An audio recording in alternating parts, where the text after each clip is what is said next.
শেষ হয়ে যাচ্ছে যুক্তরাষ্ট্রের প্যাট্রিয়ট ইন্টারসেপ্টর। অল্প কিছুদিনের মধ্যেই আকাশে রাজত্ব করবে ইরানের মিসাইল ও ড্রোন। ঠেকাতে না পেরে পুরে ছারখার হয়ে যাবে মার্কিন ঘাঁটি ও ইসরায়েল। মধ্যপ্রাচ্য যুদ্ধের এই ভয়াবহ সমীকরণ পেন্টাগনের রাতের ঘুম কেড়ে নিয়েছে। ভয়াবহ সংঘাত শুরুর পর থেকে ইরান এখন পর্যন্ত 500টিরও বেশি ব্যালিস্টিক ক্ষেপণাস্ত্র এবং 2000-এরও বেশি শাহেদ ড্রোন ছুড়েছে।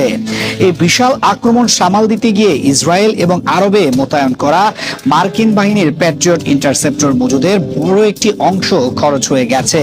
ফলে ধীরে ধীরে উন্মুক্ত হয়ে যাচ্ছে আকাশ।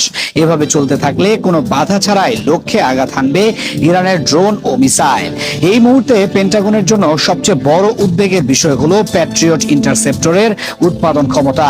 মার্কিন কোম্পানি লকহিড মার্টিন প্রতি বছর সর্বোচ্চ 600 থেকে 700টি ইন্টারসেপ্টর তৈরি করতে পারে, অথচ গত কয়েকদিনের যুদ্ধেই তার চেয়ে বেশি মিসাইল খরচ হয়ে গেছে।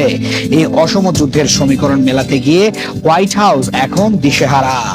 পরিস্থিতি এতটাই জরুরি হয়ে পড়েছে যে প্রশান্ত মহাসাগরীয় অঞ্চলের নিরাপত্তা বিঘ্নিত করে দক্ষিণ কোরিয়া থেকে প্যাট্রিয়ট ব্যাটারিগুলো তড়িঘড়ি করে মধ্যপ্রাচ্যে সরিয়ে আনা হচ্ছে। এই স্থানান্তর প্রমাণ করে যে বিশ্বব্যাপী আমেরিকার মিসাইল রিজার্ভ এখন খাদের কিনারে। প্যাট্রিয়টের এক একটি ইন্টারসেপ্টরের দাম যেখানে $40 লাখ, সেখানে ইরান মাত্র 20 থেকে 30 হাজার ডলারের সস্তা ড্রোন দিয়ে আমেরিকার দামি মিসাইলগুলো শেষ করার কৌশল নিয়েছে। এই ইকোনমিক ওয়ারফেয়ার বা অর্থনৈতিক যুদ্ধে মার্কিন প্রতিরক্ষা ব্যবস্থা কার্যত দেউলিয়া হওয়ার পথে। যদি প্যাট্রিয়টের মজুদ এভাবে শূন্য হতে থাকে, তবে খুব শীঘ্রই মধ্যপ্রাচ্যের আকাশ হবে পুরোপুরি অনিয়ন্ত্রিত।